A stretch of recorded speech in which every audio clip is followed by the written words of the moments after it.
Hello दोस्तों, मैं प्रदीप शुक्ला आपका स्टडी अड्डा में बहुत बहुत स्वागत करता हूं। उम्मीद करते हैं आप अच्छे होंगे, स्वस्थ होंगे और आपकी तैयारी, आपकी पढ़ाई बहुत ही बेहतरीन तरीके से चल रही होगी। तो आज मैं आपके लिए लेकर के आया हूं CUET का प्रीवियस ईयर का क्वेश्चन पेपर और आज हम डिस्कस करने वाले हैं कि उस पेपर में रीजनिंग के क्वेश्चन किस प्रकार के पूछे गए थे और कैसे आप उन्हें आसानी से सॉल्व कर सकते हैं।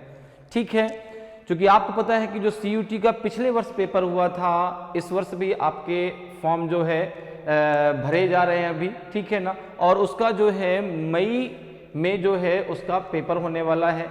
तो हम लोग इसके अकॉर्डिंग ये क्लियर करेंगे कि भाई रीजनिंग में आपको कौन कौन से टॉपिक पढ़ने हैं, ठीक है ना, जिनसे क्वेश्चन आपके एग्जाम में पूछे गए थे और उन्हीं टॉपिक से आगे भी पूछे जाएंगे। क्लियर है?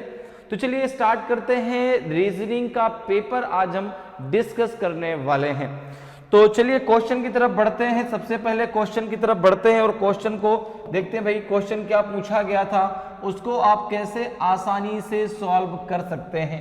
ठीक है, देखिए क्वेश्चन आपका पूछा गया था कि if you count 21st letter in the English alphabet from the end and 20th letter from the beginning, which letter will appear exactly in the middle of the sequence thus formed? यदि आप अंग्रेजी वर्णमाला में अंत से 21 अक्षर और शुरुआत से 20 अक्षर गिनते हैं तो इस प्रकार बने अनुक्रम के ठीक बीच में कौन सा अक्षर आएगा? बताइए भाई, N आएगा, L आएगा, K आएगा कि M आएगा? अब जिनको चीजें पता है वो इसका आंसर दें, जिसको नहीं पता उसको मैं बताऊंगा किस प्रकार से आपको सॉल्व करना है। भाई आपका जो CUET का पेपर होता है, ठीक है ना, CUET का फुल फॉर्म क्या है? सेंट्रल यूनिवर्सिटीज इंट्रेंस टेस्ट, ठीक है ना। तो जो सेंट्रल यूनिवर्सिटीज होती है उनके जो आपका इंट्रेंस टेस्ट होता है उसमें आपका एक जर्नल पार्ट पूछा जाता है, ठीक है ना। उस जर्नल पार्ट में आपका इंग्लिश, रीजनिंग और मैथ के क्वेश्चन आपसे पूछे जाते हैं, ठीक है ना। और बाकी जो एक आपका जो सब्जेक्ट होता है, सब्जेक्ट का पेपर आपसे अलग से पूछा जाता है, उसके क्वेश्चन आपसे अलग से पूछे जाते हैं, ठीक है। तो इस जर्नल में 3 आपके पेपर सब्जेक्ट आते हैं। कौन कौन से? इंग्लिश आती है, जर्नल इंग्लिश, ठीक है ना, और मैथ से जर्नल क्वेश्चन पूछे जाते हैं और रीजनिंग से पूछे जाते हैं। तो जो पहली बार क्वेश्चन हुआ था उसमें जो है किस प्रकार के रीजनिंग के क्वेश्चन पूछे गए थे ये हम लोग डिस्कस कर रहे हैं। तो अब जरा इस क्वेश्चन का आंसर दें, जिसको क्वेश्चन का, जिससे क्वेश्चन ये बन रहा है उसका वो आंसर दे, जिससे नहीं बन रहा उसको बिल्कुल परेशान नहीं होना। मैं बताता हूं इसको क्वेश्चन को आपको कैसे सॉल्व करना है। जैसे बात हो रही है इंग्लिश अल्फाबेट की, बात किसकी हो रही है? इंग्लिश अल्फाबेट की। और जैसे ही बात इंग्लिश अल्फाबेट की होती है आपके दिमाग में बात आती है A to Z की। अब बात भी सही है भाई, इंग्लिश अल्फाबेट का मतलब हो गया A to Z, ठीक है ना। अब A to Z की अगर बात करें तो सीक्वेंस कहां से स्टार्ट होता है? A से, फिर B, फिर C, D, इस प्रकार से आएगा, ठीक है ना। तो अब जरा एक चीज समझो, देखिए जैसे हमने यहां पे बात की, सबसे पहले सीक्वेंस की अगर हम बात करें तो पहले आपका A आएगा, फिर आपका B आएगा, फिर आपका C आएगा, फिर आपका D आएगा, फिर E आएगा, फिर F आएगा, ठीक है ना, फिर क्या आएगा आपका G, फिर क्या आएगा आपका H, फिर I, फिर J, फिर K, फिर आएगा L, फिर आएगा आपका M, ओके, फिर आएगा आपका N, O, P, फिर Q, फिर R, फिर S, फिर T, फिर U, V, X और ये क्या हो जाएगा आपका V, W, X, Y, Z, ठीक है ना, W, X, Y और फिर लास्ट में हो जाएगा Z। क्लियर है? अब हमें क्या करना है कि अगर इनके कोड हमें याद हैं, ठीक है ना, कोड मतलब हो गया कि जिस प्लेस पर वह अल्फाबेट आता है तो हमारे लिए बहुत अच्छा है। अगर नहीं कोड आता तो कैसे करेंगे? तो भी भाई काउंट करना पड़ेगा कि ए पहले पे आता है, बी दूसरे पे आता है, ऐसे करके लास्ट में आपको जेड तक जाना पड़ेगा। और अगर पहले से आता है तो आपको पता है भाई पहले नंबर पे ए आएगा, दूसरे पे आपका बी आएगा, ठीक है ना। जो वाई है वो आपका आएगा 25 पे, जो जेड है वो आएगा 26 पे, क्योंकि भाई टोटल आपके 26 लेटर होते हैं। अब यहां पर देखो, अगर मैं बात करूं तो बिगिनिंग कहां से है, शुरुआत कहां से है, तो आपने कहा ए से। ए का कोड कितना 1, बी का 2, सी का 3, डी का 4, ई का 5, एफ का होता है आपका 6। क्लियर।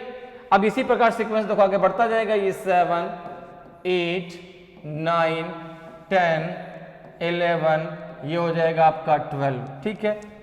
13, 14, 15, फिर आएगा आपका 16, फिर 17, फिर आएगा आपका 18, फिर हो जाएगा आपका 19, फिर 20, 21, 22, फिर हो जाएगा आपका 23, ये हो जाएगा 24, ये हो जाएगा 25 और ये हो जाएगा 26।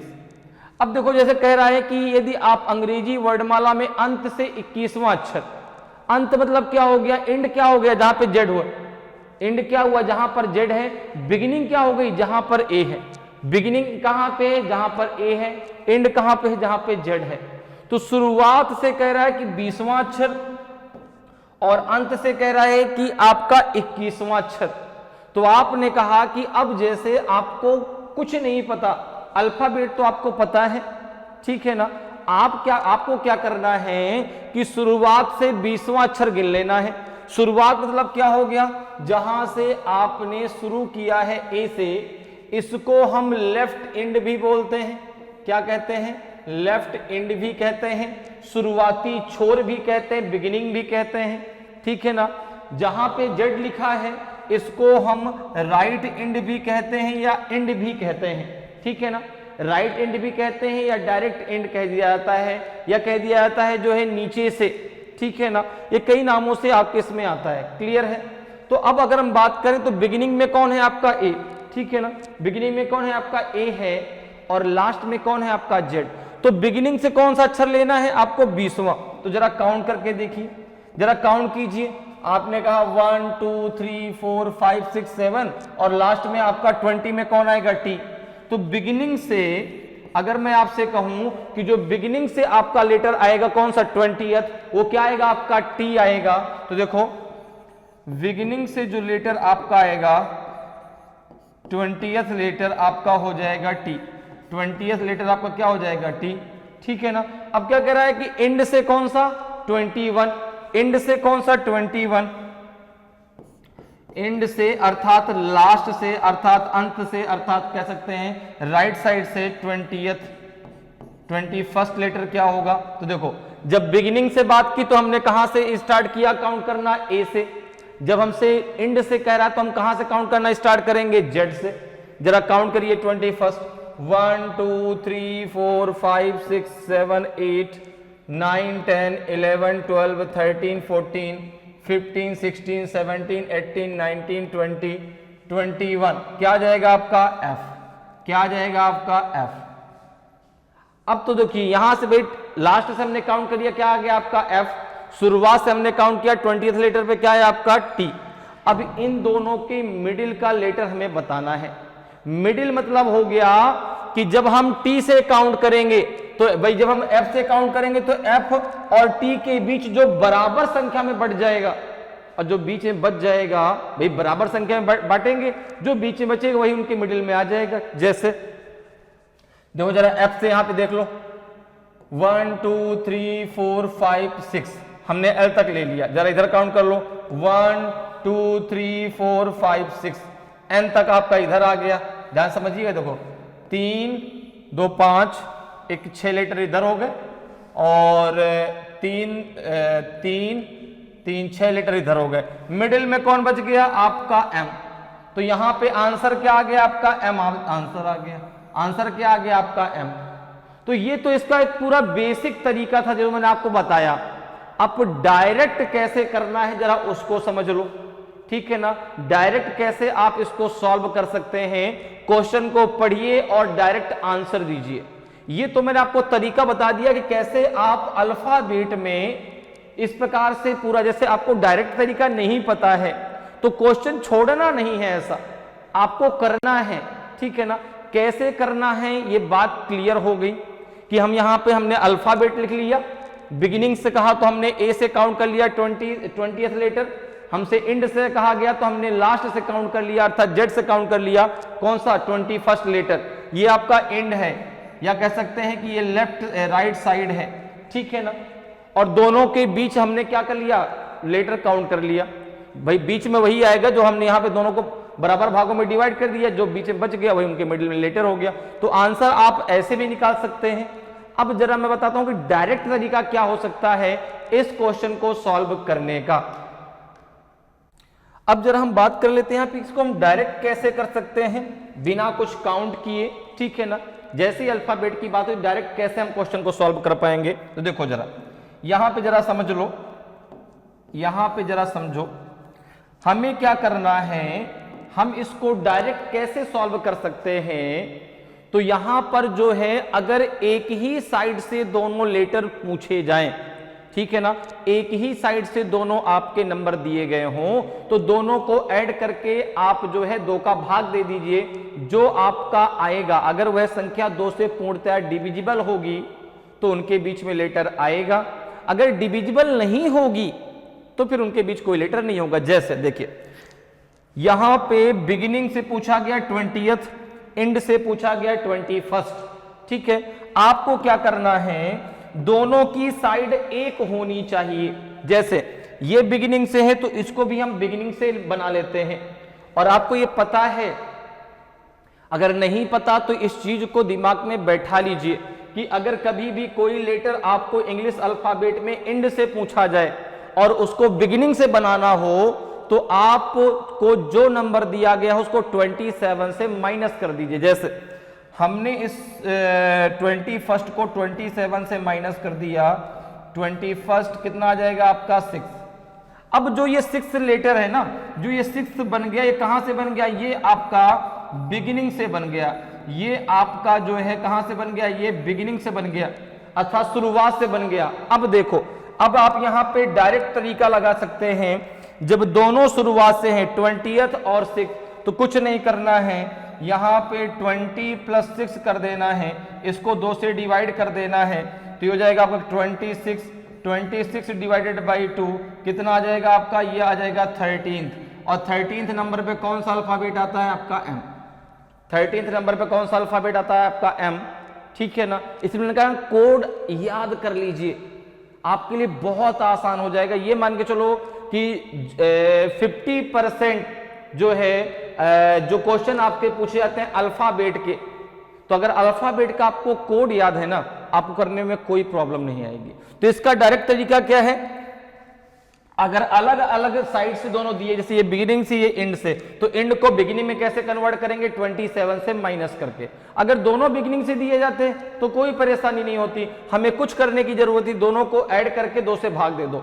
अगर यह संख्या 2 से पूर्णतः डिविजिबल है तो उनके बीच में लेटर आएगा, अगर नहीं है तो उनके बीच में लेटर नहीं आएगा। तो मैंने दोनों तरीके आपको समझा दिए कि बेसिक तरीका क्या है, कैसे आप पूरा अल्फाबेट लिख करके कर सकते हैं, और कैसे आप जो है डायरेक्ट कर सकते हैं। डायरेक्ट में याद रखना है कि दोनों लेटर एक ही तरफ से लेने हैं। जैसे यहां पे बिगिनिंग से 20th है, इसको भी हमने बिगिनिंग से बना लिया, तो 27 - 21 6 आ जाएगा।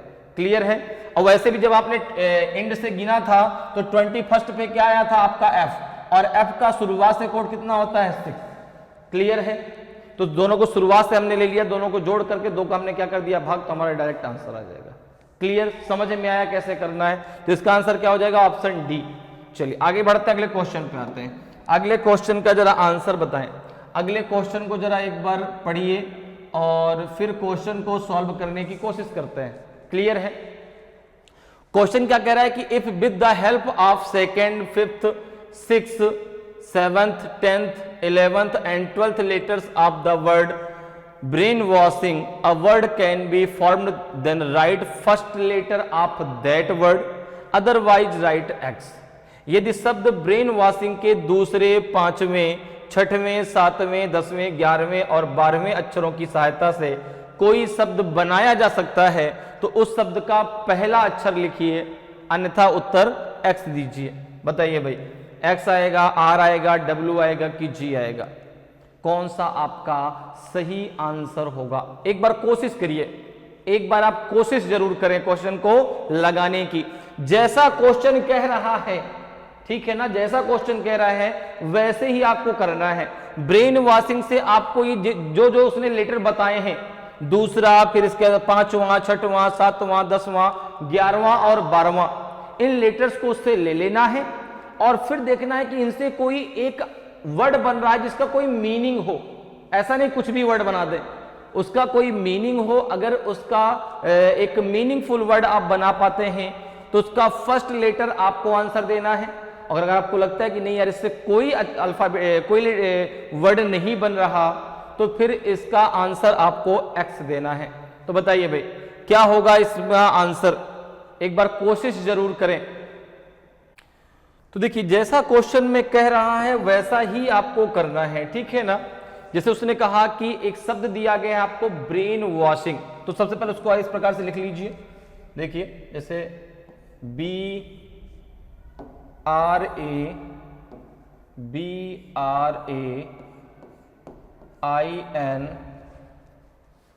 ब्रेन वॉशिंग, BRAIN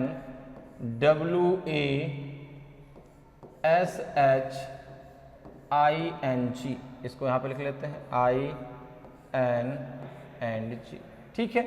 अब देखो, अब हमने क्या किया, इस वर्ड को लिखने के बाद हमने इनकी नंबरिंग कर ली। जैसे देखो ये फर्स्ट, सेकेंड, ये थर्ड, फोर्थ, फिफ्थ, 6, 7, 8, 9, 10, 11 और ये हो गया आपका 12। अब कह रहे हैं कि अब देखो जो जो आपसे कहा जा रहा है जिन जिन अल्फाबेट को लेने के लिए वो अल्फाबेट आप वहां से ले लीजिए। जैसे देखिए कौन सा कहा गया, तो सबसे पहले कहा गया आपसे सेकेंड, ठीक है ना। क्या कहा गया? सेकेंड। सेकेंड पे क्या आता है आपका आर, आर आपने ले लिया। फिर आपसे कहा गया कौन सा? फिफ्थ। फिफ्थ में क्या आता है आपका? एन, तो एन आपने ले लिया। फिर आपसे कहा गया सिक्स, सिक्स में क्या आता है आपका? डब्ल्यू, डब्ल्यू आपने ले लिया। फिर आपसे कहा गया सेवंथ, तो ए आपने ले लिया। सेवंथ का आपसे टेंथ कहा गया, टेंथ पे आपने आई ले लिया, ठीक है ना। फिर आपसे 11th और 12th दोनों, तो यहाँ पे एन ले लिया और यहाँ पे आपने जी ले लिया। क्लियर है? ठीक है।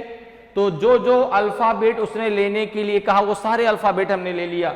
सेकेंड कहा, फिर देखो फिफ्थ कहा गया, ठीक है ना। यहाँ पे टी एच होना चाहिए, फिफ्थ में ध्यान रखिएगा, यहाँ पे क्या आना चाहिए? T H. कोई बात नहीं, इतने आप समझदार हैं कि आप समझ जाएंगे वहां पे टी एच है, ठीक है ना। फिफ्थ कहा गया, फिफ्थ हमने ले लिया एन। फिर हमसे कहा गया सिक्स, हमने सिक्स ले लिया, क्या आ गया आपका? डब्ल्यू। फिर सेवंथ कहा गया तो क्या आ गया आपका? 8।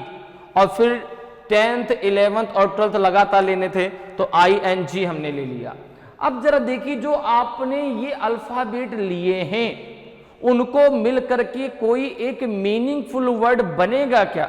अगर बनेगा तो उसका पहला वर्ड आपको आंसर देना है, अगर नहीं बनेगा तो फिर आपको आंसर एक्स देना है। तो जरा देखिए भाई कोई वर्ड बन रहा है क्या? तो आपने कहा कि भाई अगर हम इसको मिला के एक वर्ड बना दें वार्निंग, क्या बना दें? देखो WARNING, तो वार्निंग मतलब क्या हो जाएगा? चेतावनी हो जाएगा, हो जाएगा ना। ये वर्ड बन गया आपका वार्निंग, और वार्निंग मतलब क्या हो गया? चेतावनी। तो एक मीनिंगफुल वर्ड बना कि नहीं बना? अब इस मीनिंगफुल वर्ड वार्निंग का जो आपका फर्स्ट लेटर है, फर्स्ट लेटर है वो क्या है आपका? डब्ल्यू। जो वार्निंग का फर्स्ट लेटर है क्या है? डब्ल्यू। तो ऑप्शन सी आपका सही आंसर हो जाएगा, ऑप्शन सी आपका सही आंसर होगा। क्लियर, समझ में आ रहा है? तो ऐसा क्वेश्चन जब भी एग्जाम में आता है तो आपको जैसा क्वेश्चन कह रहा है, ठीक है ना, आप उन अल्फाबेट्स को निकाल लीजिए और फिर देखिए कि उनसे कौन सा भाई मीनिंगफुल वर्ड बनेगा। ऐसे नहीं कि कुछ भी वर्ड बना दे, उसका मीनिंग भी होना चाहिए। क्लियर है? तो जैसे हमने यहां पर ले लिया इन सारे अल्फाबेट्स को, तो इनसे एक हमारा वर्ड बन गया वार्निंग, और वार्निंग का फर्स्ट लेटर क्या है आपका? डब्ल्यू। तो ऑप्शन सी आपका सही आंसर हो जाएगा। क्लियर? चलिए आगे बढ़ते हैं, अगले क्वेश्चन पर आते हैं। अगले क्वेश्चन को जरा रीड करें एक बार और क्वेश्चन को जरा सॉल्व करने की भरपूर कोशिश करें। देखिए क्वेश्चन क्या कह रहा है कि if the letters of the word RUTHLESS are arranged alphabetically, then which letter would be furthest from the first letter of the word? यदि शब्द RUTHLESS के अक्षरों को वर्णानुक्रम में व्यवस्थित किया जाए तो कौन सा अक्षर शब्द के पहले अक्षर से सबसे दूर होगा? बताइए भाई, H होगा, E होगा, U होगा कि T होगा? जो पहला अक्षर आएगा उससे सबसे दूर कौन सा आपका अल्फाबेट होगा। अब सबसे पहली बात आती है सर ये अल्फाबेटिकली ऑर्डर क्या होता है, ठीक है ना, वर्णमाला के क्रम में लगाइए। कई बार आपसे कहता है वर्णमाला क्रम में लगाइए, अल्फाबेट के क्रम में लगाइए, तो ये अल्फाबेट का क्रम है क्या? तो अल्फाबेटिकली ऑर्डर जब भी आपसे कहा जाए तो जैसे आप A to Z पढ़ते हैं उसी ऑर्डर में आपको जो आपको वर्ड दिया जाता है, जो भी वर्ड दिया जाए उसके अंदर जो अल्फाबेट हैं उनको आपको उस ऑर्डर में लगाना होता है।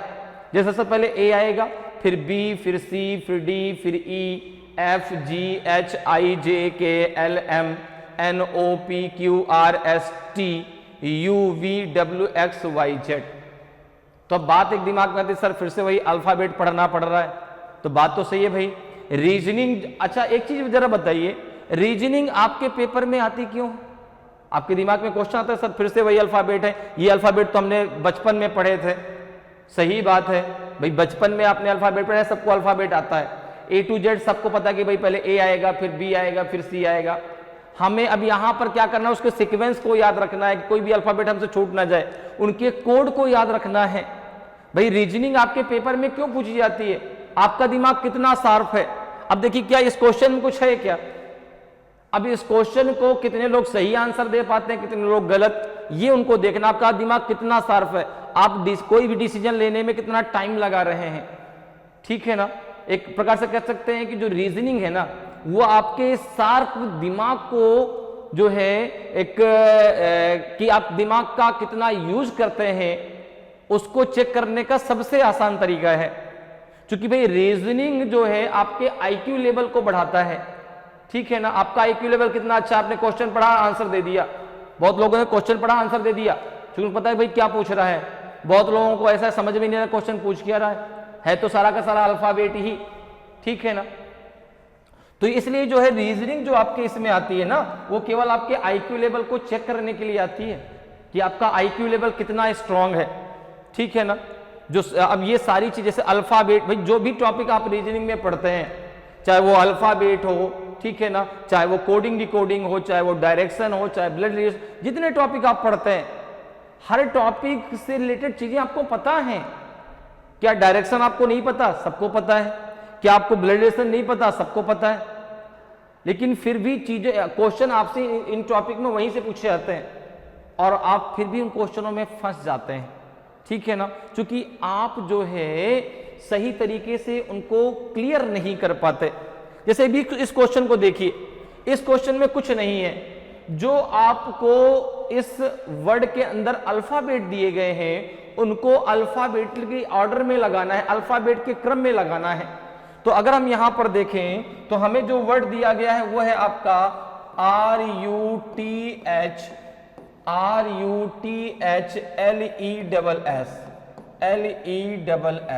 ठीक है ना, ये है।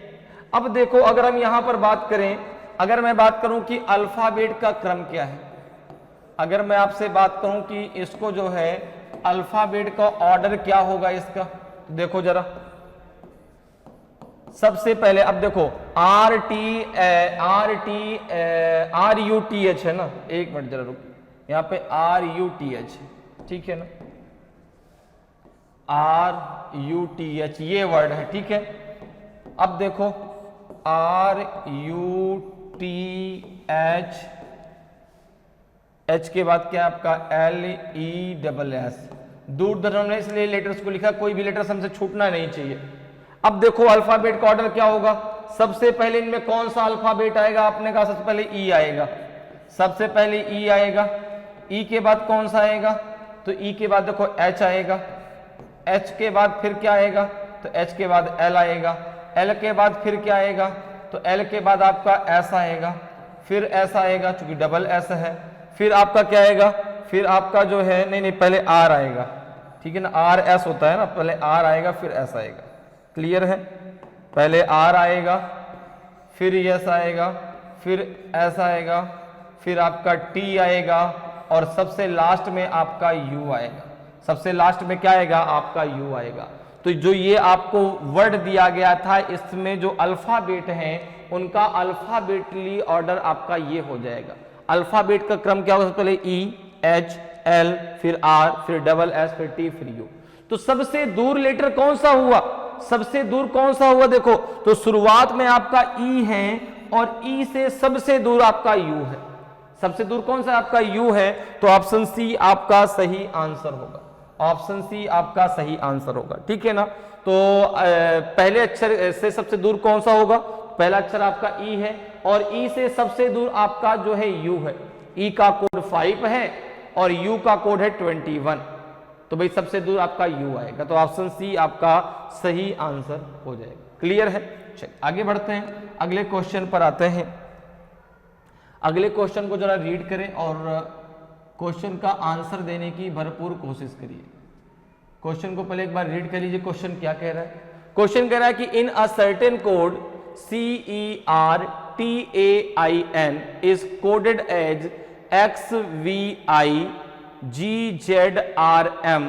How is MUNDANE coded in that code?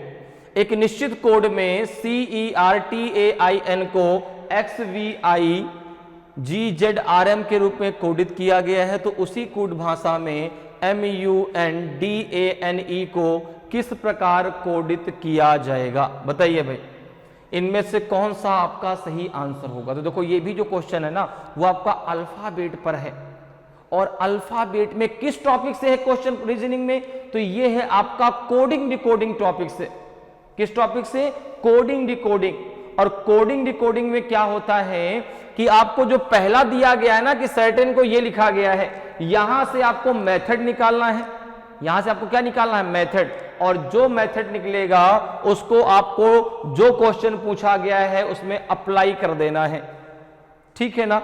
अब जैसे अगर हम बात करें अल्फाबेट की तो सबसे पहले हम बात करते हैं अल्फाबेट की कोड की, जैसे ए, फिर आपका बी, फिर सी, फिर डी, ई, एफ, ठीक है ना, जी, फिर आपका H, I, J, K, L, M, N, O, P, Q, R, S, T, फिर आपका आएगा U, V, W, X, Y and ये हो जाएगा आपका जेड, क्लियर। अब जरा देखो अगर आपको कोड याद है तो बहुत अच्छी बात है, ठीक है ना, अगर नहीं याद है तो याद कर लीजिए, अगर याद है तो बहुत अच्छी है, अगर नहीं याद है तो याद कर लीजिए। अब जरा देखो अगर मैं सीक्वेंस से बात करूं, देखो आपका ये 1 आएगा, ये 2 आएगा, ये 3, ये 4, ई आएगा 5 पे, एफ आएगा 6 पे, जी 7, H 8, I 9, J 10, K 11, L 12, M 13, N 14, O 15, P 16, Q 17, R 18, S 19, T 20, okay, U 21, V 22, W 23, X 24, Y 25 and Z हो जाएगा आपका 26, क्लियर है। तो अभी तक काफी अल्फाबेट के कोड आपको याद भी हो गए होंगे, ठीक है, क्योंकि पहले भी मैंने आपको अल्फाबेट में बता दिया, एक बार फिर से मैंने आपको बता दिया। तो ये जब बार बार आप पढ़ेंगे, बार बार जब आपका रिवाइज होगा तो अपने आप कुछ अल्फाबेट के कोड तो आपको याद ही हो जाएंगे, ठीक है ना, कुछ आप याद कर लेंगे, कुछ मैं आपको याद करा दूंगा। अब देखो ये अल्फाबेट के कोड तो हमने यहां पर पढ़ लिए, कोडिंग डिकोडिंग में एक चीज आपको और पढ़नी होती है, अल्फाबेट का अपोजिट। क्या पढ़ना होता है, अल्फाबेट का अपोजिट, ठीक है ना। तो जैसे हम बात करते हैं अल्फाबेट की, तो अल्फाबेट आपकी दो पार्ट में डिवाइड होती है, ठीक है।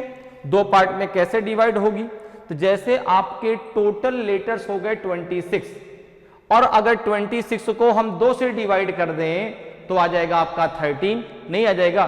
तो 13 एक तरफ हो गया, देखो 13 हो गया आपका कहां से कहां तक, तो आपने कहा ए से, और कहां तक हो गया आपका एम तक। फिर दूसरा हो गया 14 से कहां तक, जेड तक। दो पार्ट में डिवाइड हो गई, फर्स्ट पार्ट है आपका ए से एम तक, सेकेंड पार्ट है आपका एन से जेड तक। क्लियर। अब होता क्या है कि ये दोनों पार्ट एक दूसरे के अपोजिट होते हैं, तो सर हम पहचानेंगे कैसे कि अपोजिट ही है, तो इसको इस प्रकार से आप पहचानेंगे कि जो दो अल्फाबेट आप लेंगे उनके जो कोड हैं उनको आपस में जोड़ने पर, जो कोड है अर्थात जैसे Q का कोड 17 है, R का 18 है, ठीक है ना, दोनों को कोड को आपस में जोड़ने पर उसका टोटल जो सम है वो 27 होना चाहिए। अगर 27 हो जाता है तो वे अल्फाबेट एक दूसरे के अपोजिट कहलाते हैं, ठीक है ना। एक लेटर आपको फर्स्ट पार्ट से लेना है, एक लेटर आपको सेकंड पार्ट से लेना है। बात मेरी समझ में आ रही है। एक फर्स्ट से लेंगे और एक सेकंड से लेंगे। जैसे देखिए ए का अपोजिट क्या हो जाएगा, जेड। ए का 1 है, जेड का 26 है, 26 प्लस 1 का क्या हो जाएगा 27, ठीक है ना। बी का क्या हो जाएगा वाई, 2 प्लस 25 27, 24 प्लस 3 27, 23 प्लस 4 27, 22 प्लस 5 27, ठीक है ना। तो अब B का अपोजिट क्या हो जाएगा Y, A का अपोजिट Z, C का अपोजिट X, D का अपोजिट W, ठीक है ना। और E का अपोजिट आपका हो जाएगा, E का अपोजिट हो जाएगा V, F का U, ठीक है ना। F के बाद क्या आएगा आपका G, G का T, H का आपका H का होता है S, I का R, J का Q, K का P, L का आपका होता है O, और M का हो जाएगा आपका N। क्लियर है। तो कैसे पहचानेंगे, जो दो अल्फाबेट हैं दोनों की जो कोड है उसका जो टोटल सम है अगर वह 27 हो जाता है तो दोनों अल्फाबेट एक दूसरे के अपोजिट हो जाएंगे। अब याद कैसे रखेंगे इसको, जैसे ए से जेड है तो ए से जेड आप कैसे याद रख सकते हैं, आप एक वर्ड याद कर सकते हैं आजादी। बी से वाई के लिए बाय बाय, सी से एक्स के लिए 6, डी से डब्ल्यू के लिए ड्यू, ठीक है ना। ई से वी के लिए इवनिंग, एफ से यू के लिए फ्यू, फिर आपका जी, जी से टी के लिए जीटी रोड, एच से एस के लिए हाई स्कूल, आई से आर के लिए इंडियन रेलवे, ठीक है ना। फिर आता है आपका आई के बाद जे, जे से क्यू के लिए जैक्विन या जैकलिन, जैसे भी आपको याद रहे, आप खुद से भी वर्ड बना सकते हैं, ठीक है ना। के से पी के लिए केपी, ठीक है। एल से ओ के लिए लो, और एम से एन के लिए मन। ये कुछ वर्ड है, लेकिन हाँ पहले आपको एक क्लियर दिमाग में रखना होगा कि अपोजिट की परिभाषा क्या है, कैसे हम वहां पर क्लियर कर पाएंगे कि हाँ ये अल्फाबेट एक दूसरे के अपोजिट हैं। तो दोनों की जो कोड है उनका जो एडिशन है टोटल सम जो है वो 27 होना चाहिए। इतनी बात आपको क्लियर है। अब जरा अपने क्वेश्चन पे आते हैं। ये तो मैंने आपको छोटा सा एक रिवीजन करा दिया कि अल्फाबेट में अपोजिट आप कैसे निकालेंगे। अब जरा देखो जो क्वेश्चन दिया गया है, क्वेश्चन को जरा लिखते हैं। तो सबसे पहले इसको लिखने का तरीका क्या है पहले वो समझ लो। जैसे दिया गया है आपको CERTAIN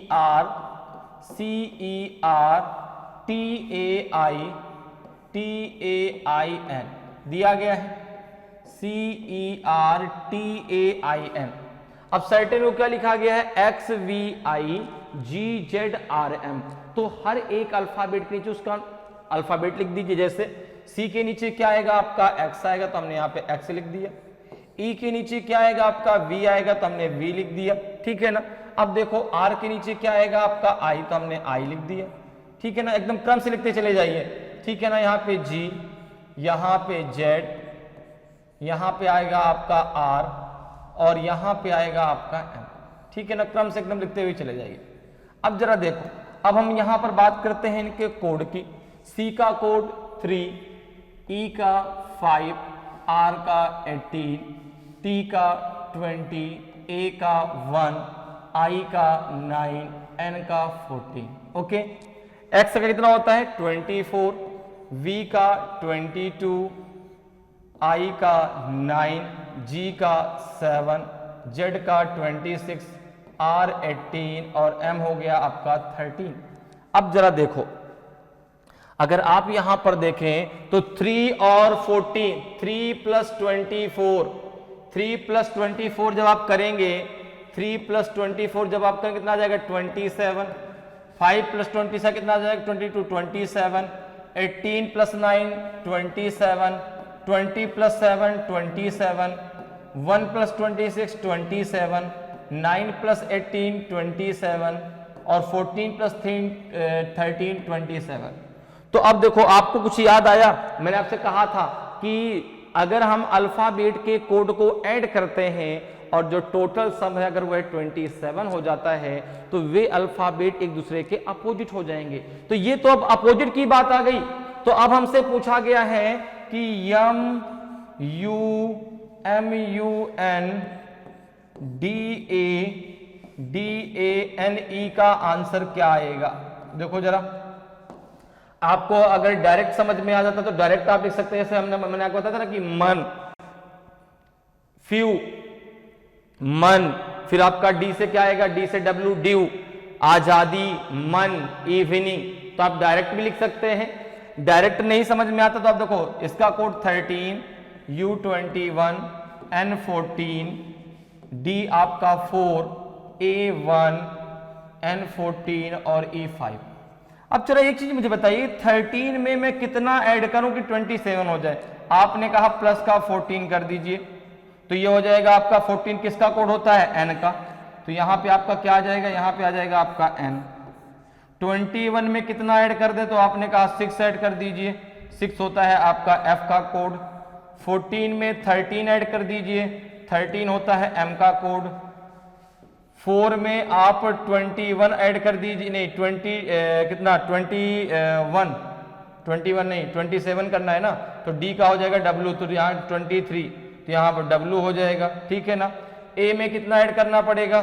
तो आपने कहा 26 होता है Z का। 14 में 13 होता है M का, और 5 में आप ऐड कर दो 22, और 22 होता है आपका V का। बात मेरी समझ में आ रही है? टोटल जो सम है वो 27 होना चाहिए। तो भाई जब 13 में 14 ऐड करेंगे, 14 किसका कोड होता है? N का। 14 किसका कोड? 14 13 कितना हो जाएगा? 27। 21 में 6 ऐड करेंगे, 27 हो जाएगा, 6 होता है F का कोड। 14 में 13 ऐड किया, 27 हो जाएगा, 13 होता है M का कोड। 4 में 23 ऐड कर दिया, 27 हो जाएगा, 23 होता है W का कोड। 1 में 26 ऐड करेंगे, 27 हो जाएगा, 26 होता है Z का कोड। 14 में 13 ऐड करेंगे, 27 हो जाएगा, 13 होता है M का कोड। 5 में 22 ऐड करेंगे, 27 हो जाएगा, और 22 होता है V का कोड। तो आंसर क्या आ जाएगा आपका? आंसर हो जाएगा आपका जो है NFMWZMB, ये आपका आंसर हो जाएगा। देखिए किस ऑप्शन में दिया गया है, तो NFM। अब NFM दो ऑप्शन में है, दोनों को जरा चेक करो। यहाँ पे W है, यहाँ पे आपका X है। यहाँ पर देखो, पहला सेकंड तो हो ही नहीं सकता। A, C और D को जरा चेक कर लो, तो NFM तीनों में है। यहाँ पे आपका W आएगा, तो चौथा भी नहीं हो सकता। A और C जरा चेक करो, W के बाद क्या आएगा? Z, M लास्ट में क्या आएगा? आपका V। ऑप्शन फर्स्ट आपका सही हो जाएगा, ठीक है ना। ऑप्शन फर्स्ट आपका सही हो जाएगा भाई। सी में भी सारे अल्फाबेट वही हैं, लेकिन लास्ट में देखो यहाँ पे बी आना चाहिए, यहाँ पे एक्स है। क्लियर है? तो ऑप्शन जो ए है वो आपका सही आंसर होगा। क्लियर? समझ में आया कैसे करना है? ठीक है। तो क्वेश्चन जब कोडिंग डिकोडिंग से आता है तो सबसे पहले आप मेथड निकालेंगे। जो मेथड निकल के आएगा तो जो क्वेश्चन आपसे पूछा जाएगा उसमें आप उसको अप्लाई कर दें। क्लियर? चलिए आगे बढ़ते हैं, अगले क्वेश्चन पर आते हैं। अगले क्वेश्चन का जरा आंसर बताएं। देखिए एक क्वेश्चन का मैं आपको पूरा एक्सप्लेन करके बता रहा हूं कि भाई कैसे आप कम समय में बहुत अच्छे से तैयारी कर सकते हैं, ठीक है ना। क्वेश्चन के माध्यम से हम सारा का सारा, ऐसा नहीं कि डायरेक्ट मैंने आपको आंसर बता दिया, कैसे करना है, कहां से क्वेश्चन को आप आसानी से कर सकते हैं। ये सारी चीजें मैं आपको इसलिए बता रहा हूं कि भाई कम समय में आपकी अच्छी तैयारी हो जाए, ठीक है ना। जिनको कुछ भी नहीं आता वो भी बहुत अच्छा स्कोर कर सकते हैं, ठीक है। अब जरा इस क्वेश्चन को देखिए, इस क्वेश्चन का जरा आंसर निकालने की कोशिश करते हैं। जैसे क्वेश्चन दिया गया है कि in a certain code sequence SEEQUENCE is coded as HVJFVMXV. How is children coded in that code? एक निश्चित कोड में SEEQUENCE को HVJFVMXV के रूप में कोडित किया गया है, तो उसी कूट भाषा में चिल्ड्रन को किस प्रकार कोडबद्ध किया गया है, बताइए भाई। ABCD में से आपका कौन सा सही आंसर होगा, तो कोशिश करें। देखिए अभी मैंने आपको बताया है कैसे आपको कोडिंग डिकोडिंग के क्वेश्चनों को सॉल्व करना है, तो जरा एक बार आप कोशिश करें और इस क्वेश्चन का आंसर दीजिए। बिल्कुल कैसे करना है ये आपको मैंने बताया कि भाई पहले आपको अल्फाबेट का कोड लिखना है। अल्फाबेट का कोड A का 1, B का 2, ठीक है ना, C का 3, D का 4, E का 5, F का 6, G का 7, H 8, I 9, J 10, K 11, L 12, M 13, N 14, O 15, ठीक है ना, P 16, फिर आएगा आपका Q 17, R 18, S 19, T 20, U 21, V 22, W 23, X 24, Y 25, Z 26, ठीक है ना। एक बार मेरे साथ बोलिए, रिवर्स में चलते हैं।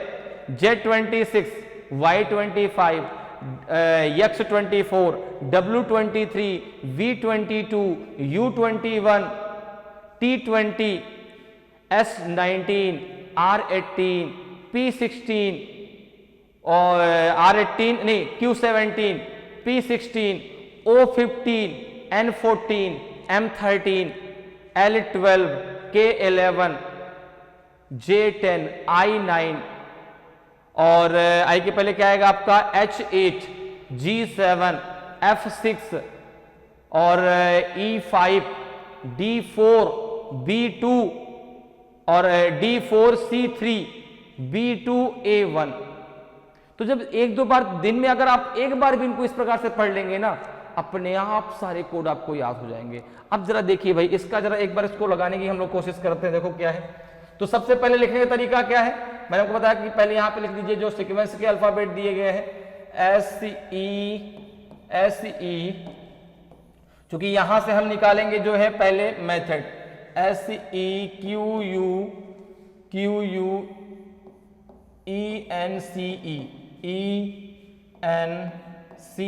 यहां से हम निकालेंगे मेथड, ठीक है ना।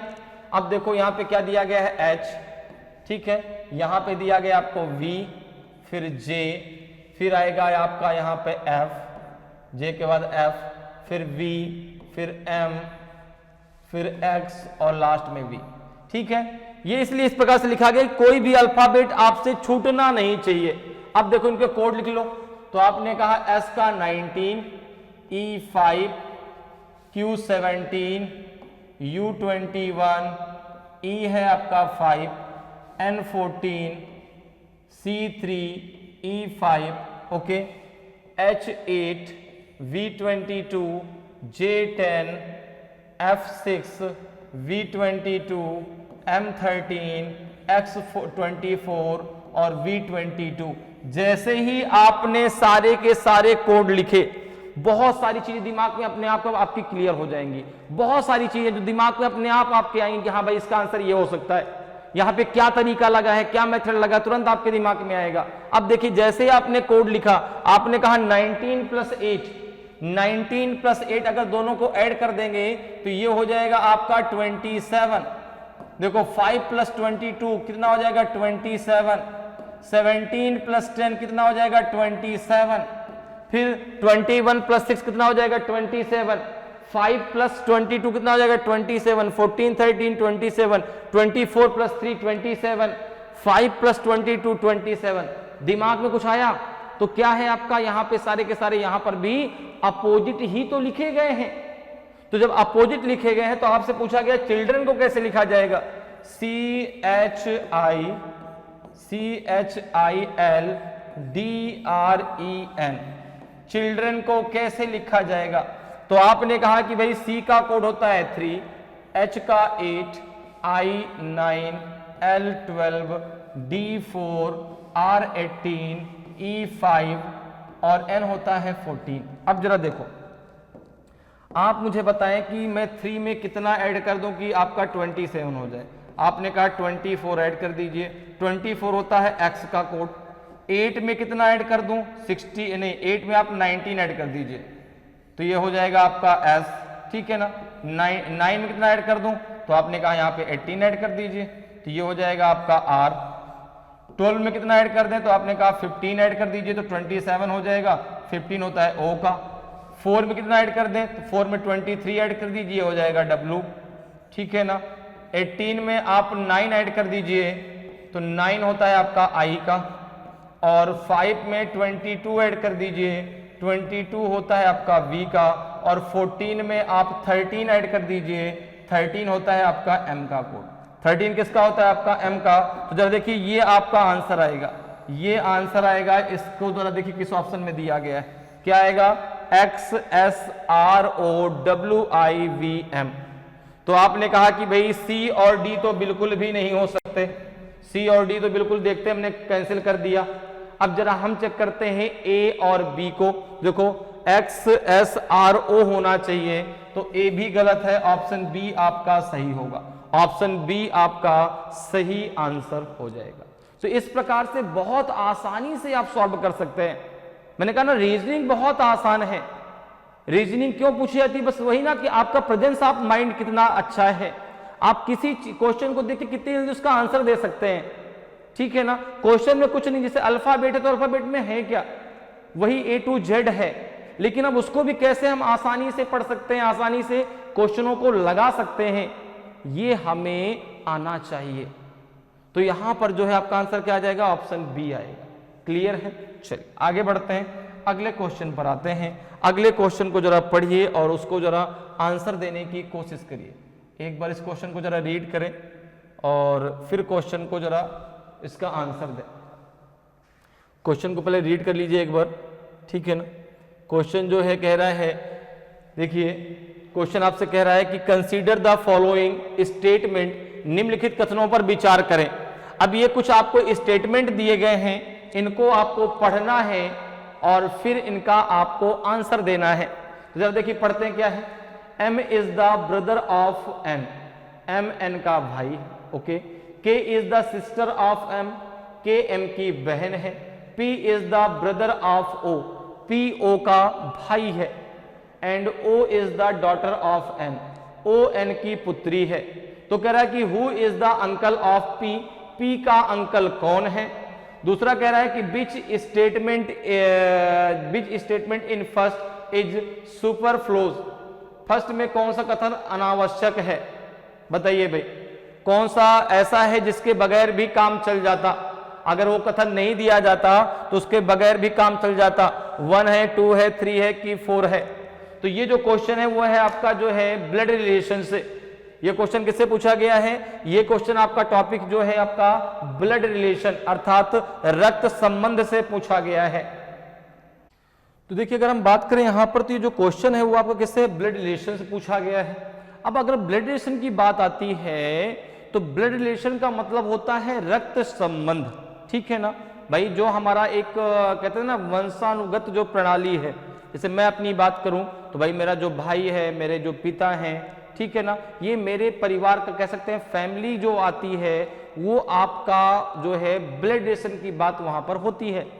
तो अब जैसे ये क्वेश्चन पूछा गया है तो ब्लड रिलेशन में आपको एक चीज याद रखना है, ठीक है ना, कि ब्लड रिलेशन में हम बात करते हैं तो रिलेशन आपके जो है दो लोगों के बीच होते हैं, ठीक है ना। अगर हम सबसे पहले बात करें यहां पर तो बात होती है जेंडर की, किसकी, जेंडर की बात होती है। और जेंडर में आपका मेल और दूसरा है फीमेल।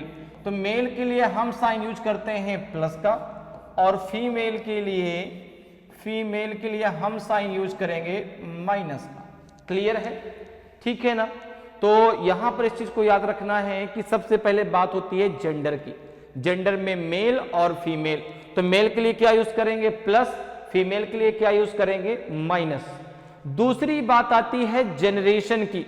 ठीक है ना। जैसे मैं अपनी बात करूं, अब अगर मैं अपनी बात करता हूं तो मेरा जो भाई है, मेरी जो बहन है, अब चाहे वो मुझसे छोटी हो, चाहे जो भाई है मेरा, चाहे वो मुझसे छोटा हो चाहे मुझसे बड़ा हो, वो मेरी जनरेशन में आएगा। मेरी बहन चाहे मुझसे छोटी हो चाहे मुझसे बड़ी हो, वो मेरे जनरेशन में आएगी। तो यहां पर जब हम इस क्वेश्चन का, ब्लड रिलेशन में क्वेश्चन का हम जब डायग्राम बनाते हैं तो वहां पर हम यूज करते हैं जनरेशन के ग्राफ को। कैसे, जरा उसको समझो। जनरेशन को यहां पे, जनरेशन को कैसे हम यहां पर दिखाएंगे? ठीक है ना। जनरेशन की अगर हम बात करें तो एक होती है इक्वल जनरेशन। इक्वल जनरेशन मतलब हो गया समान जैसे, तो उसको हम इस लाइन के द्वारा आपस में दर्शा देंगे। जैसे कह दिया जाए कि मेरा भाई, जैसे कह दिया A brother of B, A B का भाई है, B is the sister of C, तो आप कैसे बनाएंगे? देखो, A brother of B, brother है तो प्लस, बी है तो बी, अब भाई ए बी का भाई है तो भाई मतलब समान जनरेशन। ठीक है ना। तो इस प्रकार से बनाएंगे। बी सी की बहन है, बी सिस्टर ऑफ सी, तो सी को हम और आगे कर देंगे। तो जब इक्वल जनरेशन की बात आएगी तो हम उस लाइन से उसको दर्शाएंगे। अगर बात आती है जनरेशन गैप की, अगर जनरेशन गैप की बात आएगी तो आप उसको इस प्रकार की लाइन से आप वहां पर दर्शाएंगे। क्लियर है? जैसे कह दिया जाए कि A is the father of Q. ठीक है ना। पहले कहा गया कि A is the brother of B, फिर अगली लाइन कह दीजिएगा कि A is the father of Q. तो अब आप बताओ क्यू क्या इनके बराबर बैठेगा क्या? नहीं, क्यू तो भाई ए का पुत्र है ना। तो अब यहां पर या पुत्री जो भी है भाई, यहां पे कहा गया कि A is the father of Q, तो ए क्यू का पिता है।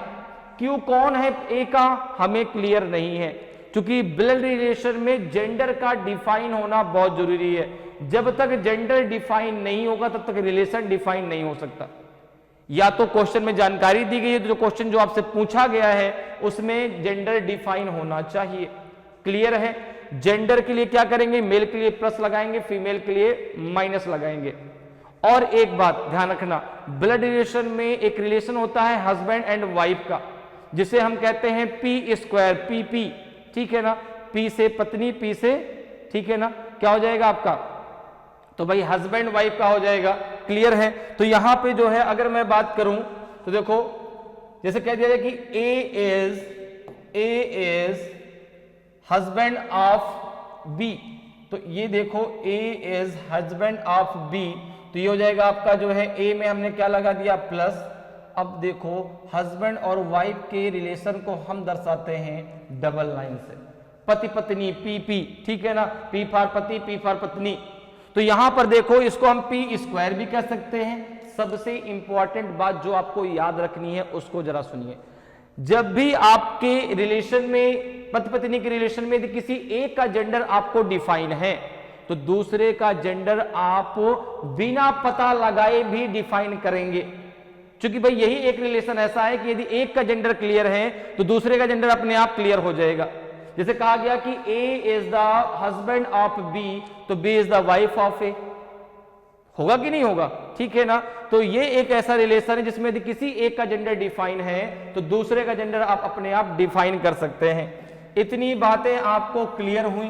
तो अगर बातें क्लियर है जरा इस क्वेश्चन को करने की कोशिश करते हैं। सबसे पहले क्वेश्चन में देखो ये जानकारी दी गई है, इस जानकारी के आधार पर हम बनाएंगे डायग्राम और फिर यहां पर इसका आंसर देना है। और फिर आपका दूसरा क्वेश्चन ये है कि कौन सा इसमें जो 1 2 3 4 ये आपके स्टेटमेंट दिए गए हैं इनमें से कौन सा ऐसा है जिसके बगैर भी काम हो सकता है। जैसे देखिए सबसे पहले स्टेटमेंट पढ़ते हैं। स्टेटमेंट पहला क्या दिया गया? M is the brother of M. अब देखो M is the brother of N, तो आपने यहां पे एम बनाया, एम के ऊपर आपने प्लस लगाया, यहां पे आपने एन बना दिया। ठीक है ना। एम एन का भाई है। दूसरा कह रहा है कि K is the sister of M, K is the sister of M, तो एक चीज बताइए कि जब के एम की सिस्टर है तो के एन की भी सिस्टर होगी, ठीक है ना। तो भाई K is the sister of M, तो इस प्रकार से हमने बना दिया। अब देखो आगे क्या कह रहा है, P is the brother of O and O is the daughter of N, O is the daughter of N, तो ओ के ऊपर हमने क्या लगा दिया माइनस, ठीक है ना, पुत्री मतलब फीमेल, क्लियर। और कह रहा है कि P is the brother of O, तो P के ऊपर हमने क्या लगा दिया प्लस, क्लियर। P और O किसकी संतानें हैं, N की। P जो है N का पुत्र है और जो Q है वो N की, जो O है वो N की पुत्री है। P और O दोनों आपस में भाई बहन है।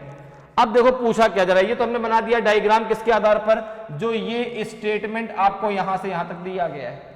अब आते हैं क्वेश्चन पे, who is the uncle of P, P का अंकल कौन है।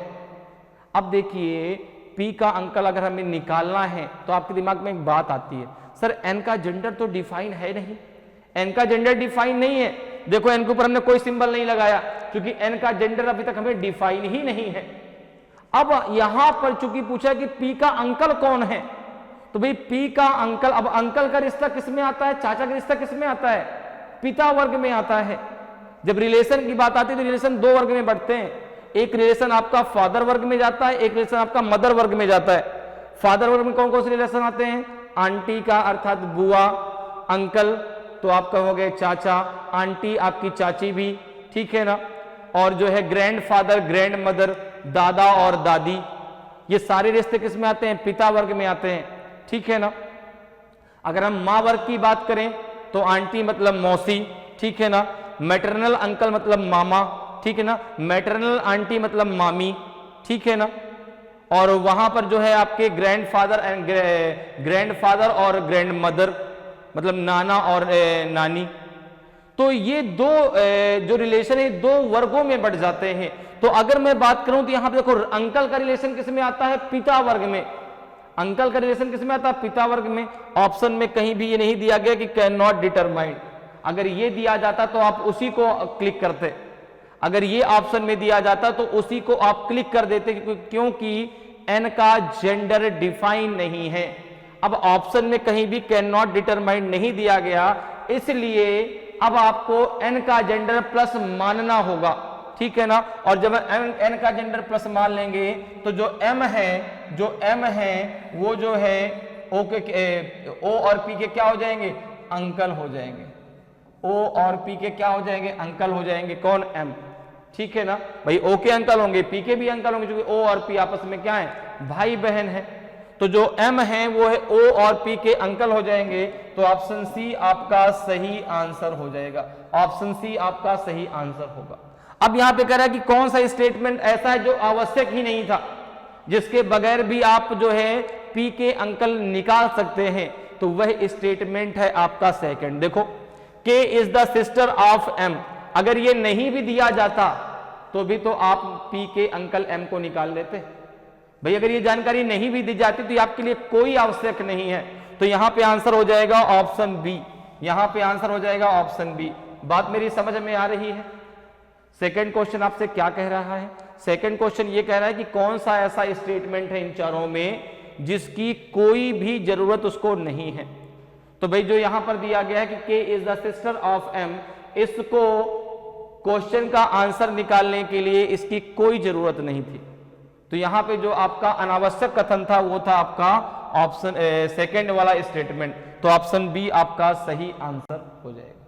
क्लियर, समझ में आया कि कैसे जो है आप ब्लडेशन के क्वेश्चनों को आसानी से सॉल्व कर सकते हैं। चलिए आगे बढ़ते हैं, अगले क्वेश्चन पर आते हैं। अगले क्वेश्चन का जरा आंसर बताएं।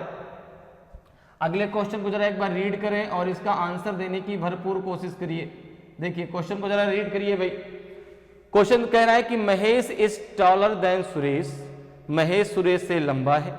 Anil is taller than Mahesh, Anil Mahesh से लंबा है। Ramesh is taller than Anil, Ramesh Anil से लंबा है। अब Puneet is tallest of all, Puneet सबसे लंबा है। If they stand according to their height, who will be exactly in the middle, यदि वे अपनी ऊंचाई के अनुसार खड़े हों तो ठीक मध्य में कौन होगा। बताइए भाई, महेश होगा, सुरेश होगा, रमेश होगा कि अनिल होगा? तो ये क्वेश्चन है आपका रैंकिंग से। ये क्वेश्चन किस टॉपिक से है? रीजनिंग में रैंकिंग से पूछा गया है। और रैंकिंग में जो है आपको इन क्वेश्चनों को कैसे सॉल्व करना है? बहुत आसान। जो सबसे ऊंचा हो, ठीक है ना, जो सबसे ऊंचा उसको सबसे ऊपर, जो आपका उससे छोटा उसके नीचे, जो सबसे छोटा सबसे नीचे। देखो कैसे, यहां पे देखो कह रहा है Mahesh is taller than Suresh. Mahesh Suresh से लंबा। जैसा आपसे क्वेश्चन कहता जाए वैसा आप एक डायग्राम बनाते जाओ। सबसे पहले हम ए की बात कर लेते हैं। तो ए में दिया गया है कि Mahesh is taller than Suresh, तो आपने यहां पे महेश लिखा, यहां पे आपने महेश लिखा और यहां पे आपने लिख दिया सुरेश, ठीक है ना, यहां पे आपने लिख दिया सुरेश। जो लंबा है उसको ऊपर लिखिए, जो छोटा है उसको नीचे लिखिए। तो पहले में जानकारी क्या आपको दी गई है कि Mahesh is taller than Suresh. दूसरे में क्या जानकारी दी गई है? बी में, जरा बी की बात कर लेते हैं। बी में जानकारी दी गई है कि Anil is taller than Mahesh.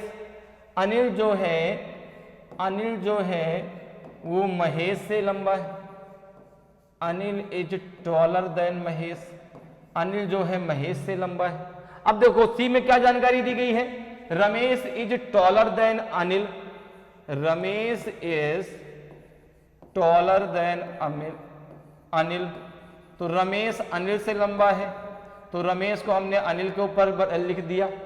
अब देखो कह रहा है कि Puneet is tallest of all. Puneet सबसे लंबा है, तो पुनीत तो इन सबके ऊपर बैठेगा।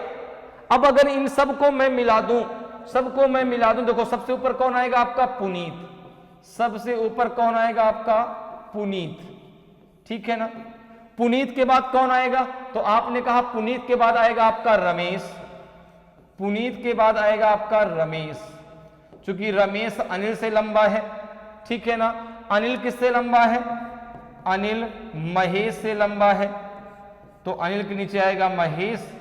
और महेश किससे लंबा है? महेश सुरेश से लंबा है। महेश सुरेश से लंबा है। तो सबसे लंबा कौन है? सबसे लंबा कौन है? तो सबसे लंबा है पुनीत, सबसे छोटा है सुरेश। सबसे छोटा कौन है? सुरेश। हमें बताना है कि मिडिल में कौन है, तो मिडिल में है आपका अनिल। हमें बताना है कि मिडिल में कौन है, तो मिडिल में आएगा आपका अनिल। ऑप्शन डी आपका सही आंसर हो जाएगा। क्लियर है? समझ में आ गया? ऐसे क्वेश्चनों को जैसा वो कह रहा है वैसा पूरा एक डायग्राम बना दीजिए। जैसे यहाँ पे जिससे बड़ा होगा बड़े को ऊपर लिखिए, छोटे को नीचे लिखिए। फिर हमने सबको मिला दिया, तो ये हमारा पूरा सीक्वेंस बन गया। तो सबसे लंबा कौन है? पुनीत। सबसे छोटा कौन है? सुरेश। हमसे पूछा गया था कि जो है बीच में कौन होगा, तो बीच में हो जाएगा आपका अनिल। क्लियर है भाई? बीच मतलब ऊपर से गिने तो भी वो बीच में आए, नीचे से गिने तो भी बीच में आए। तो यहाँ पे आपका आंसर हो जाएगा अनिल। ऑप्शन डी आपका सही आंसर होगा। क्लियर है? आगे बढ़ते हैं, अगले क्वेश्चन पर आते हैं। अगले क्वेश्चन का आंसर बताएं। 8वें क्वेश्चन का आंसर दीजिए भाई। 8वें क्वेश्चन को जरा पहले सॉल्व करें, पहले पढ़ें। सॉल्व करने से पहले पढ़िए क्वेश्चन क्या कह रहा है और फिर उसको सॉल्व करने की भरपूर कोशिश करें। देखिए क्वेश्चन कह रहा है कि 5 boys Rakesh, Anil, Mahesh, Suresh and Manjeet are sitting in a circle. 5 लड़के राकेश, अनिल, महेश, सुरेश और मंजीत एक घेरे में बैठे हैं। पहला कह रहा है कि Anil is sitting between Rakesh and Suresh. Anil Rakesh और सुरेश के बीच में बैठा है। दूसरा कह रहा है कि to Manjeet right Suresh is seated, who is seated to Mahesh left. Manjeet के दाहिने सुरेश बैठा है, तो महेश के बाईं ओर कौन बैठा है? बताइए भाई। अनिल बैठा है, सुरेश बैठा है, मंजीत बैठा है कि राकेश बैठा है? तो सबसे पहले बात जब भी सर्कल की आती है, ठीक है ना, सर्कल में जो है सर्कल की जब बात आती है, क्वेश्चन जो है आपका सीटिंग अरेंजमेंट का, किसका है? सीटिंग अरेंजमेंट का। सीटिंग अरेंजमेंट की अगर हम बात करते हैं तो बैठने के जो तरीके हैं ना, वो आपके जो है 3 तरीके से हम लोग पढ़ते हैं। आपका जो है लीनियर अरेंजमेंट अर्थात रेखीय क्रम, सर्कल अरेंजमेंट अर्थात वृत्तीय क्रम, और एक होता है रेक्टेंगुलर अरेंजमेंट अर्थात आपका चौकोर क्रम।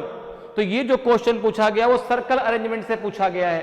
अब सर्कल का मतलब हो गया एक गोला, ये सर्कल हो गया। अब सर्कल में 2 चीजें होती हैं, कि सबका चेहरा सेंटर की तरफ है, कि सबका चेहरा सेंटर के बाहर की तरफ है। अब अगर क्वेश्चन में जानकारी सर ना दी गई हो कि कोई चेहरा सेंटर की तरफ है कि सेंटर से बाहर की ओर है, तो आप हमेशा ये मान के चलेंगे कि उन सब का चेहरा सेंटर की ओर है। अगर ये जानकारी नहीं दी गई कि चेहरा कहां है, सेंटर की ओर है कि सेंटर से बाहर की ओर है, तो आप ये मान के चलेंगे कि सबका चेहरा कहां है, केंद्र की तरफ है। अब जरा देखो कितने लोग यहां पर बैठे हैं, तो सबसे पहले आप इसको एक बार समझ लीजिए, फिर आप हम लोग क्वेश्चन करेंगे, ठीक है ना। तो अगर कभी भी सर्कल की बात होती है तो सर्कल में आप लोगों को इस प्रकार से बैठाएंगे, ठीक है ना। इस प्रकार से जो है ये मिडिल हो जाएगा, ये आपका मिडिल हो गया, ठीक है, सेंटर हो गया, ठीक है। इस प्रकार से आप लोगों को बैठाएंगे। आप चाहे जितने लोगों को बैठा सकते हैं, ठीक है ना। जितने लोगों को क्वेश्चन में कहा गया, मैंने इसमें 8 लोगों को बैठाया। अब सबसे बड़ी बात जो है ना यहाँ पर हमें क्या समझना है, लेफ्ट कैसे लेंगे, राइट कैसे लेंगे। सिटिंग अरेंजमेंट में केवल एक ही कॉन्सेप्ट आपको आना चाहिए कि लेफ्ट कैसे लेना है, राइट कैसे लेना है। आप बहुत आसानी से क्वेश्चन सॉल्व कर पाएंगे। तो कैसे लेफ्ट राइट लेंगे जरा उसको समझना। अब अगर क्वेश्चन में नहीं दिया गया कि चेहरा सेंटर की तरफ है, केंद्र की तरफ है कि बाहर की तरफ है, तो हमेशा आप किधर मानेंगे, केंद्र की ओर, ठीक है ना। और केंद्र की ओर जब सब लोग चेहरा करके बैठेंगे तो अब यहां पर आप अपने दिमाग में बैठा लो घड़ी को। किसको बैठा लो, घड़ी को। जब घड़ी की बात आती है तो क्लॉकवाइज में क्या होता है, क्लॉकवाइज में होता है राइट और एंटी क्लॉकवाइज में होता है लेफ्ट, ठीक है ना। ऐसे बात घड़ी की आती है तो क्लॉकवाइज में क्या होगा आपका जो है राइट और एंटी क्लॉकवाइज में क्या होगा, लेफ्ट। जो सर्कल होता है वो जस्ट आपका जो है क्लॉक के अपोजिट होता है। जो सर्कल है उसमें जो लेफ्ट राइट लेंगे वो आपका घड़ी के विपरीत लिया जाता है। अर्थात अगर आप क्लॉकवाइज चलेंगे, अगर आप क्लॉकवाइज चलेंगे तो ये हो जाएगा आपका जो है उस व्यक्ति का लेफ्ट, और अगर आप एंटी क्लॉकवाइज चलेंगे तो ये हो जाएगा उस व्यक्ति का राइट। बात मेरी समझ में आ रही है।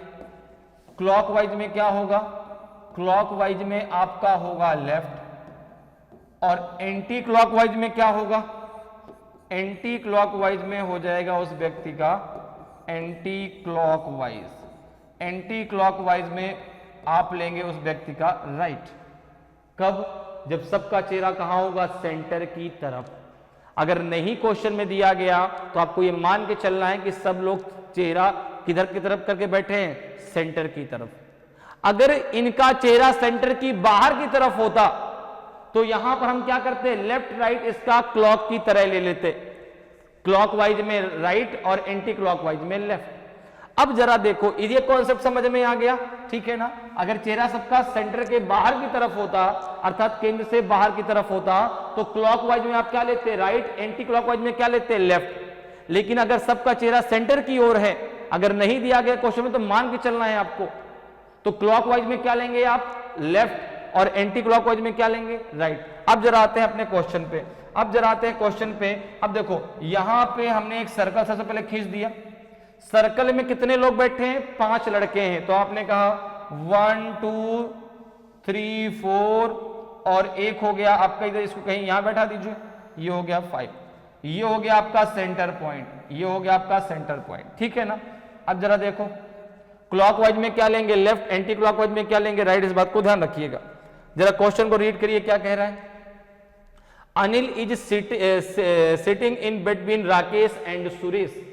अब सर्कल की बात है भाई, एक जो है सर्कल की बात हो रही है, तो सर्कल में आप किसी को भी कहीं बैठा दीजिए, घूम फिर के तो वहीं आना है, ठीक है ना। तो क्वेश्चन को आप इसमें तुरंत सॉल्व करना स्टार्ट कर सकते हैं डायरेक्ट। यहां पे अनिल को आप एक जगह बैठा दीजिए और राकेश और सुरेश के बीच में बैठा। जैसे मैंने यहाँ पे देखा, यहाँ पे बनाया कि Anil sitting between Rakesh and Suresh. तो आपने यहाँ पे क्या किया, अनिल को हमने यहाँ बैठा दिया, यहाँ पे मैंने अनिल को बैठा दिया, ठीक है ना। यहाँ पे किसको बैठा दिया, अनिल को। तो अनिल जो है राकेश और सुरेश के बीच में है। तो एक चीज जरा देखिए, अगर राकेश यहां पर हुआ, अगर राकेश यहां पर हुआ तो यहां पे कौन होगा, यहां पे आपका सुरेश हो जाएगा। यहां पे कौन हो जाएगा, यहां पे आपका सुरेश हो जाएगा, नहीं हो जाएगा भाई। अगर राकेश यहां होगा तो यहां सुरेश, आपने कहा एक चीज और तो हो सकती है, अगर राकेश इधर हुआ तो सुरेश इधर जाएगा, बिल्कुल 100% जाएगा, ठीक है ना, क्योंकि इनकी जो स्थिति अभी क्लियर नहीं है। आगे देखो क्या कह रहा है कि Manjeet right Suresh is seated, ठीक है ना, मंजीत के दाहिने सुरेश बैठा है, मंजीत के दाहिने कौन बैठा है? सुरेश। अब एक चीज तो क्लियर है कि सुरेश और राकेश की जगह यही है। अगर अनिल को हमने यहां बैठाया है, आप यहां भी बैठा सकते हैं, कोई दिक्कत नहीं, आंसर आपका गलत नहीं होगा, ठीक है ना, क्योंकि मैंने कहा सर्कल की बात है, सर्कल में आप कहीं भी बैठाएं घूम फिर के तो आपको वहीं पर आना है। तो यहां पर देखो अनिल को अगर मैंने यहां बैठाया तो राकेश सुरेश की जगह तो यही होगी ना, और तो हो नहीं सकती, क्योंकि अगर यहां कहीं बैठाएंगे तो इनके बीच नहीं हो पाएगा, ठीक है। अब कह रहा है कि जो सुरेश है वह मंजीत के दाहिने बैठा है, to Manjeet right Suresh is seated. तो अब एक चीज बताओ, मंजीत का राइट होगा क्या? तो एंटी क्लॉक वाइज में ही तो राइट होगा, तो हम जो मंजीत को कहां बैठाएंगे? यहां पर, मंजीत को हम यहीं पर तो बैठाएंगे, मंजीत को हम यहीं पर तो बैठाएंगे, तभी तो सुरेश उसके राइट में हो पाएगा। अगर यहां पर हम सुरेश को बैठाते, ये भी सही, अगर यहां पे हम सुरेश को बैठाते, मंजीत को हम यहां बैठाते तो उसके लेफ्ट में होता, उसके कहां होता? लेफ्ट में। ध्यान से समझो, कहां होता? लेफ्ट में होता। राइट में कह रहा तो सुरेश को यहीं बैठाना पड़ेगा, मंजीत यहां पर आएगा। बच कौन गया? बच एक गया आपका कौन? राकेश तो हो गया, अनिल हो गया, महेश, तो महेश को आप यहां बैठा दीजिए। यहां पे कौन आ जाएगा? महेश। मेरी बात आपको समझ में आई कि नहीं भाई? अगर यहां पे नहीं, यहां पे हम सुरेश को बैठाते तो मंजीत को आप यहां बैठाते तो मंजीत के वो दाहिने ने कहा होता? बाएं हो जाता, क्योंकि क्लॉकवाइज में आपका लेफ्ट होता है, एंटी क्लॉकवाइज में राइट होता है, इसलिए मंजीत यहां होगा, यहां पे सुरेश होगा। अब सुरेश और राकेश की जगह क्लियर है कि सुरेश यहीं पर बैठेगा, आप सुरेश को यहां से हटा नहीं सकते। अब अगर हटाएंगे तो फिर हमारी जो कंडीशन है वो गलत हो जाएगी, और हमें जो सेटिंग करना है वो कंडीशन के अकॉर्डिंग करना है, इसलिए यहां पर जो है सुरेश यहीं पर बैठेगा। तो अब यहां पे पूछा क्या गया है कि महेश के बाईं ओर कौन बैठा है? तो महेश के बाईं कौन आएगा? राकेश आएगा। ऑप्शन डी आपका सही आंसर हो जाएगा। महेश के बाईं ओर कौन बैठा है? राकेश बैठा है। तो आज जो है हम लोगों ने कितने क्वेश्चन डिस्कस किए? 8 क्वेश्चन विथ सॉल्यूशन और विथ पूरा का पूरा जो है आपका डिस्कशन कि कैसे आप उस टॉपिक के क्वेश्चनों को सॉल्व कर सकते हैं। तो उम्मीद करते हैं कि आज की क्लास आपको बहुत अच्छे से समझ में आई होगी। अगर आज की क्लास आपको अच्छी लगी हो, आज का वीडियो आपको अच्छा लगा हो और अभी तक आपने वीडियो को लाइक नहीं किया तो वीडियो को लाइक जरूर करें। अगर आप नए हैं और अभी तक आपने चैनल को सब्सक्राइब नहीं किया तो चैनल को सब्सक्राइब जरूर कर लें, ताकि आपको क्लास की जानकारी समय समय पर मिलती रहे और आपकी तैयारी बेहतरीन तरीके से चलती रहे। तो आज के लिए इतना ही, फिर मिलेंगे। जय हिंद, जय भारत।